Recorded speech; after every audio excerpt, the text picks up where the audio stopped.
কি বলতো, সমাজবিজ্ঞান যতই উন্নত হোক না কেন, আজও আমাদের চারপাশে কিছু মানুষের মানসিকতা অন্ধকার যুগেই না আটকে আছে। কনকাঞ্জলি গ্রামের রায়বাড়ির বড় বউ সুমিত্রার জীবনটাও সেই অন্ধকারের করাল গ্রাসে থমকে গিয়েছিল। সুমিত্রার অপরাধ ছিল একটাই, সে পরপর 3টি কন্যা সন্তানের জন্ম দিয়েছে, কোনো বংশপ্রদীপ অর্থাৎ ছেলে সন্তানের জন্ম দিতে পারেনি। সেদিন ছিল সুমিত্রার ছোট মেয়ে অর্থাৎ তিতলির অন্নপ্রাশন। বাড়ি ভর্তি আত্মীয় স্বজন, আলো আর সানাইয়ের শব্দে চারপাশ মুখর, কিন্তু সুমিত্রার বুকের ভেতরটা ভয়ে কাঁপছিল। গত 2 দিন ধরে শাশুড়িমা রেণুকা দেবী এবং পাড়ার কিছু প্রবীণ নারী আড়ালে আবডালে ফিসফিস করছিল। অনুষ্ঠানের মাঝখানেই রায়বাড়ির দুঃসম্পর্কের এক পিসিমা সবার সামনে চড়া গলায় বলে উঠলেন, বলি ও বড় বউ, 3টে মেয়ে বিয়ে হলে রায়বাড়ির বংশের বাতিটা দেবে কে? হ্যাঁ, পরের ঘরে দাসী দিয়ে তো আর বংশ রক্ষা হয় না, একটা ছেলেও পেটে ধরতে পারলে না। চারপাশটা মুহূর্তের মধ্যে নিঝুম হয়ে গেল। সুমিত্রার স্বামী আকাশ তখন বন্ধুদের সাথে হাসিতে মগ্ন। পিসিমার কথা শুনে সেও চুপ করে মাথা নিচু করে রইল। প্রতিবাদ করার সাহস বা ইচ্ছে কোনোটাই সে দেখালো না। পিসিমার ওই একটি কথাই যেন সমাজের বাকিদেরকে লাইসেন্স দিয়ে দিল। এরপর থেকে সুমিত্রা জীবনটা অপমানের এক জীবন্ত দলিল হয়ে উঠল। পাড়ার কোনো শুভ অনুষ্ঠানে, যেমন কারো বিয়ে বা সাতবক্ষণ, সেখানে সুমিত্রার যাওয়া নিষেধ হয়ে গেল। লোকে বলতো, 3 মেয়ের মা, ওর হাতের ছোঁয়া লাগলে যদি আবার মেয়ে হয়। ঘরের টেবিলে ভালো মাছের টুকরোটা বা দুধের গ্লাসটা সুমিত্রা বা তার মেয়েদের ভাগ্যে জুটত না।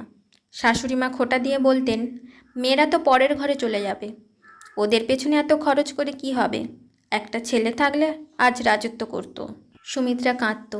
মাঝরাতে যখন 3 মেয়ে নিশ্চিন্তে ঘুমাতো, সুমিত্রা তাদের মুখের দিকে তাকিয়ে চোখের জল ফেলত আর ভাবত, বিজ্ঞানের নিয়মে সন্তানের লিঙ্গ নির্ধারণে মায়ের কোনো হাত নেই, তবুও কেন সমাজ সব দোষ মায়ের কাঁধেই চাপায়। অপমান সইতে সইতে একদিন সুমিত্রার ভেতরে মা সত্তাটা জেগে উঠল। সে বুঝল, সে যদি আজ এই অপমান মুখ বুঝে সয়ে নেয়, তবে তার 3 মেয়েও ভবিষ্যতে এই হীনমন্যতাটা নিয়েই বড় হবে।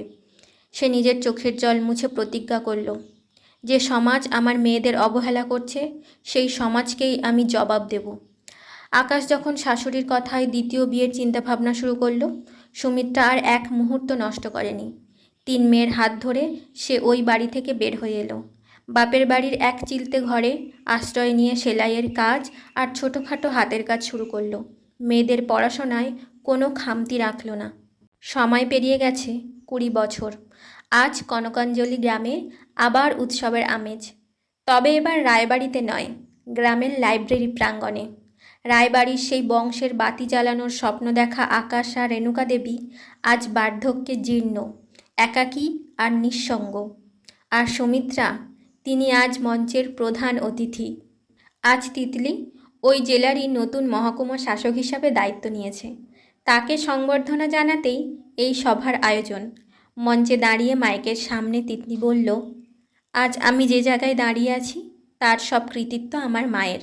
লোকে বলতো, আমার মা বংশের বাতি জ্বালাতে পারেনি, কিন্তু আমার মা আমাদের এমনভাবে মানুষ করেছেন যাতে আমরা শুধু একটা বংশের নয়, পুরো দেশের নাম উজ্জ্বল করতে পারি।